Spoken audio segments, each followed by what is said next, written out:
Maud had checked all of Stucky's rental cabins. There had been no sign of the Wakes. It was dark when he'd found their car parked at the end of the road by Cauldron Lake. It made no sense. They must have taken a wrong turn, but there was no sign of them, and the car had been there for hours already. Frustrated, Mott stood on the rotten ruin of the footbridge that had once led to Diver's Isle before it sank beneath the waves years ago. The boss wouldn't be happy.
see Cauldron Lake. I thought I could make out the spot where the island and the cabin had been.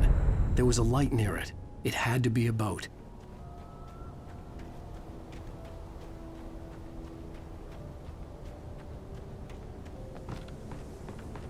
I was close now. I had to get there fast. I dreaded what I would find.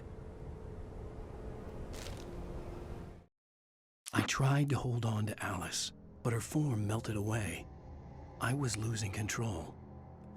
Dr. Hartman stood in her place. I wanted to hit him, but my arms were jelly. He smiled. It was a reassuring smile, and I hated him for it. I had to give you a sedative. Don't fight it. You went through another rough period. Right now, it's very important that you stay calm. We don't want you to have another episode. You're a patient at my clinic. Have been for a while now.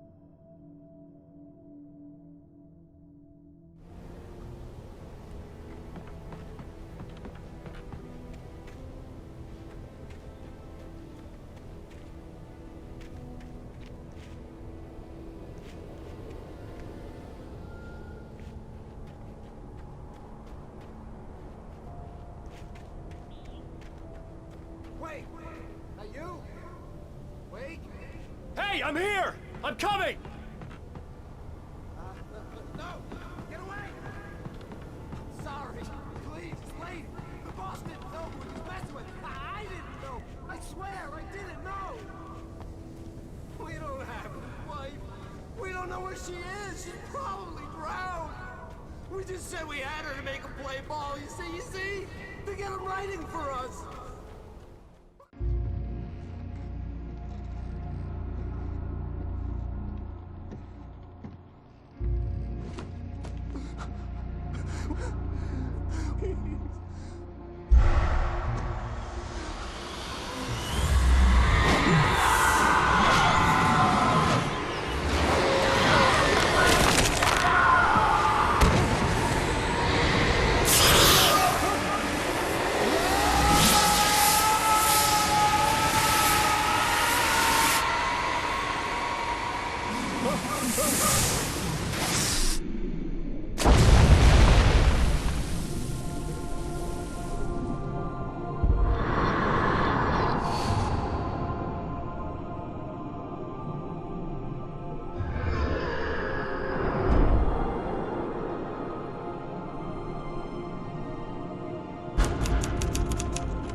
Previously on Alan Wake, I'm hunted by the law. Sheriff, Wake's running. I'm giving chase. Are you seriously telling me that writer just took out my deputies? A thriller I supposedly wrote is coming true. The genre of the story seems to be shifting. It's turning into a horror story. I was told that Alice had been kidnapped, but that was a lie. We don't have his wife. We don't know where she is. Her purported kidnapper was eaten up by the dark.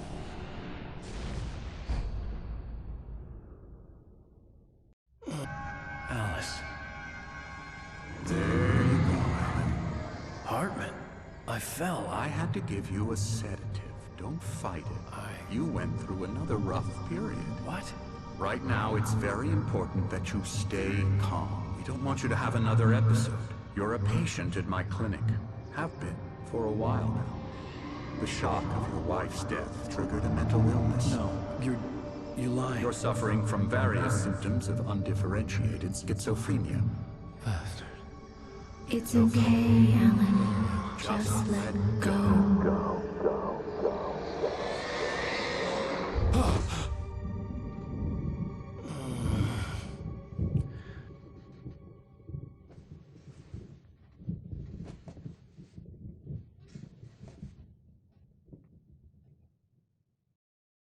I felt groggy. Whatever Hartman had bumped in me was making me numb. I felt like this was happening to someone else. Someone I was watching on television. I couldn't think. Couldn't focus. There were only empty sheets of paper here. No manuscript pages. The door was locked. I was a prisoner here.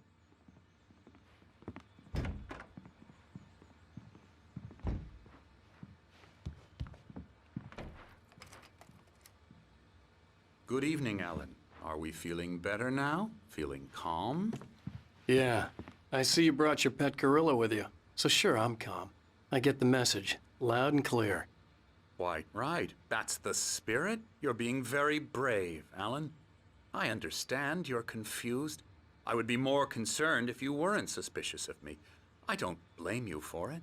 Big of you. Now, why don't you come with me? We'll reacquaint you with my clinic and go over everything you might have forgotten. Little walk and some fresh air? Yes, it will do you good. This corridor is for patients. Most of them aren't here right now. Jack took them out for a fishing trip, except for the ones who are particularly vulnerable, of course. I encourage creativity as a part of the recovery process here at Cauldron Lake Lodge. I specialize in treating artists. I bet you do. Splendid, Alan. I honestly believe we can get this thing under control if we work together. This way, Alan.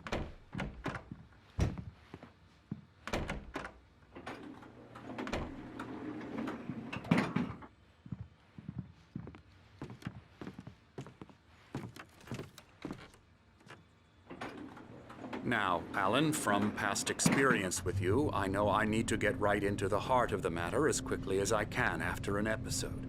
So I'm just going to say this. Alice is dead. No.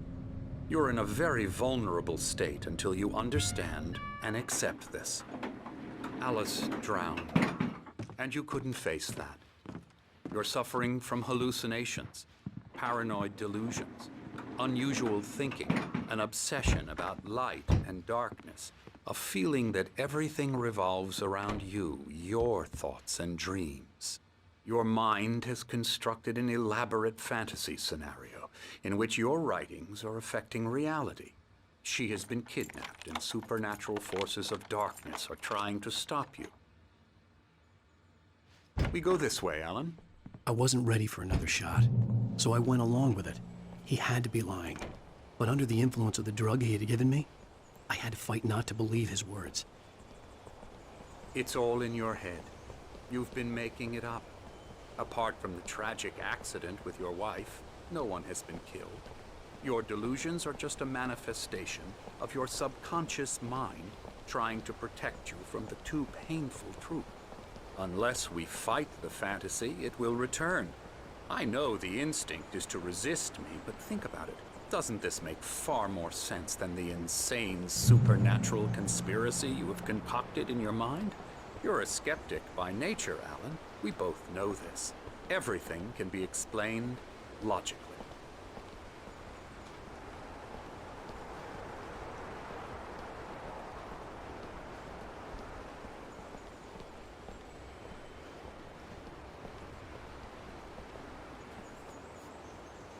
I never get tired of this view. Very inspiring, isn't it? Cauldron Lake spread below us. I could see Mirror Peak on the other side of the lake. I thought I could make out the spot where Diver's Isle had been when I arrived with Alice. Now there was nothing but waves. It seems there's a storm coming. Funny, I don't recall there being a mention of that in the weather forecast. Well, no matter. This way. Follow me. Alan, what I'm telling you is good news. Right now, we're in control. Every time you have a relapse, it gets more and more difficult to resurface from the dark depths of your imagination. Not surprising, considering your profession. Imagination is what you work with. After all your nightmares, this should come as an immense relief to you. If it doesn't, why is that? Because I'm lying? Or because you don't want to admit that you're not well? It's very natural for you to think of me as your enemy. It's part of the illness. I let him talk. After all, Hartman I'm the obviously one loved trying his to own bring you voice. out of the His world words you've echoed constructed madly for inside yourself. my head. But I I can't dug my do nails it into by the palms of my myself. hands to stay You need focused. to work with me. Once you accept that, we can begin the journey towards your recovery. Come along. Let's go inside.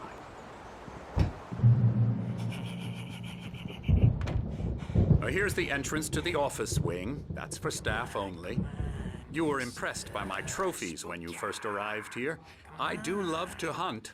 The great outdoors, man versus nature. It's wonderful stuff. Pretty damn wonderful, yeah.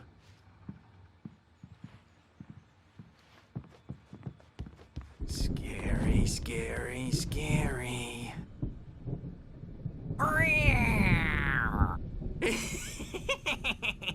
Emerson.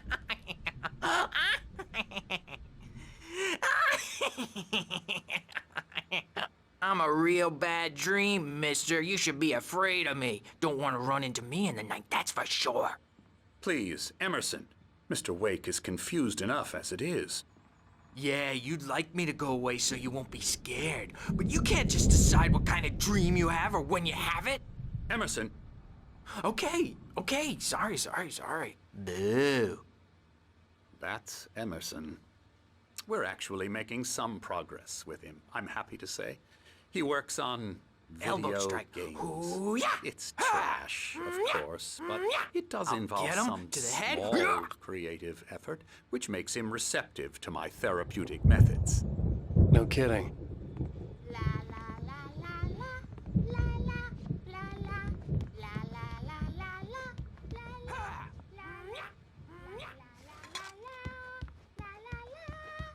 Now, you might have noticed the typewriter in your room. You've been writing as a part of the therapy. As soon as you feel up to it, you should continue.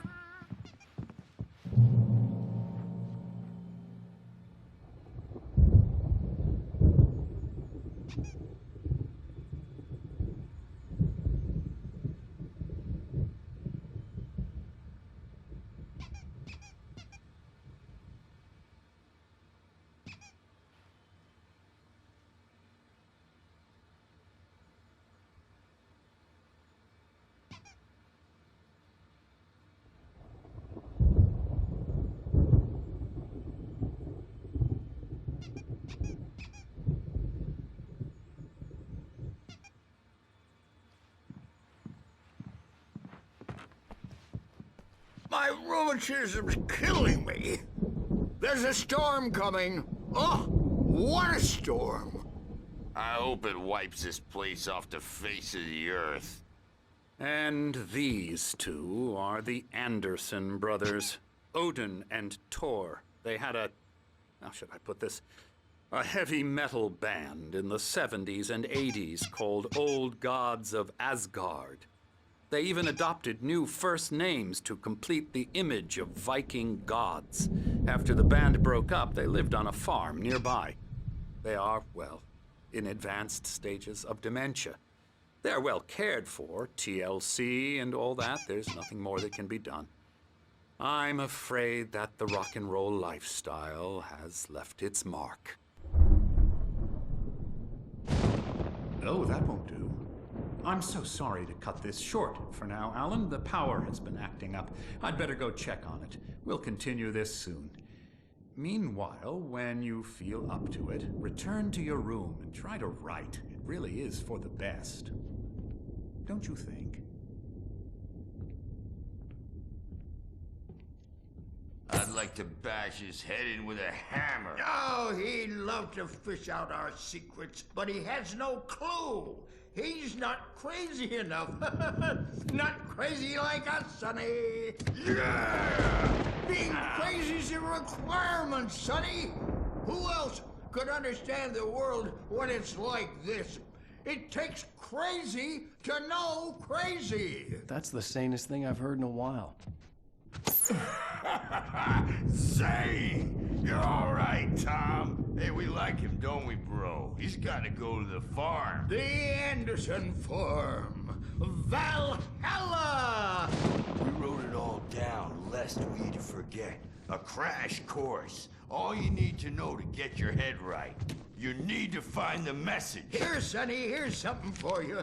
Gave me a rash, but I kept it safe from these bastards. My head was clearing up, or according to Hartman, I was sinking back into the fantasy.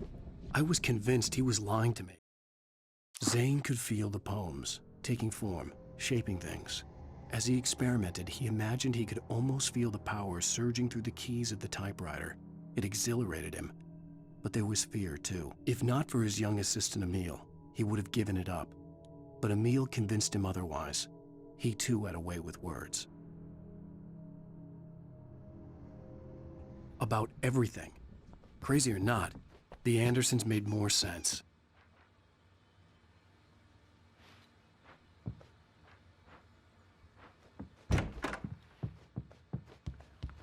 Yeah, good thing he's not overreacting or anything. Well, he's the boss. I may need a hand here later on, Birch. The storm's bound to make you-know-who jumpy. You know how they get. Gotcha. Doc's got me looking after It's hard to think. There's a shadow in... The white glare of the blank page in front of me hurt my eyes. My hands began to shake uncontrollably. Everybody, calm down. Put that down. Birch, I need help. Hey, Wake, you stay here. I'm gonna go see what's up. You just keep doing what you're doing. Be cool, okay?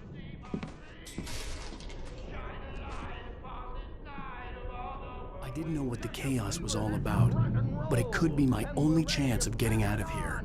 Where the hell did he get a damn hammer? I don't know. Here's a friendly poke from the old near wench. Oh, afraid of the crazy brothers, are ya? Not so weak now, are we? Hartman kept talking, giving Barry the grand tour, clearly proud of the place. He went on and on about his hunting trophies, and Barry was impressed. But he was here on business. He raised his voice, cut through the monologue. Hey, Hartman, where's Al? Hartman stopped in mid-sentence, annoyed at the interruption. He nodded at the hulking orderly standing nearby. The man smiled and clapped a practiced hand on Barry's shoulder.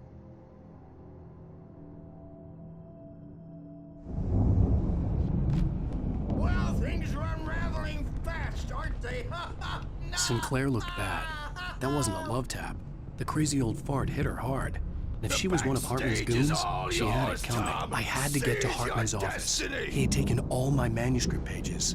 That's where he'd been keeping them.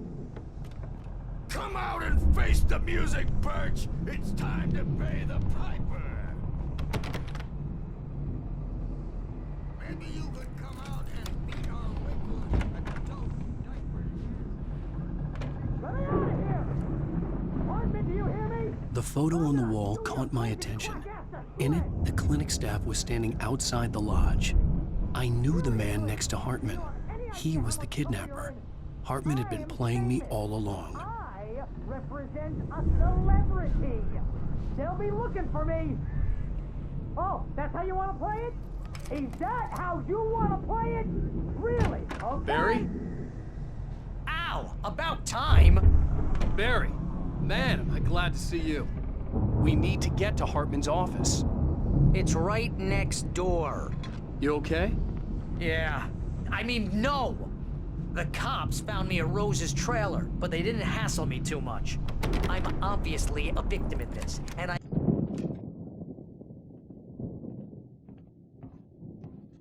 These were all the pages I had on me. And more.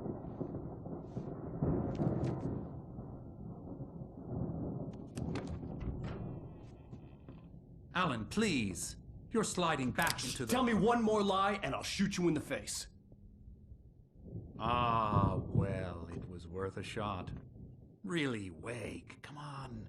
Let's work together on this. You have no idea... Hartman, shut up! Barry, get out of here. I'll catch up with you. Get a car. Oh, Al, let's just... Go! Wake, listen to me. This is a mistake. Don't you see? Together we can create something absolutely wonderful. With your ability and mine.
There had been a generator and a work light on the balcony.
Hartman knew he was no creator. He had no ambitions on that front. And he certainly didn't want to end up like every artist he had worked with here, damaged in ways that were hard to describe, or worse. It was enough for Hartman to maintain creative control and provide direction, to be a producer. That was what most of these people were in need of anyway. Of course, suitable subjects were few and far in between.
car, but the gate's locked. You're gonna have to go through the hedge maze over there.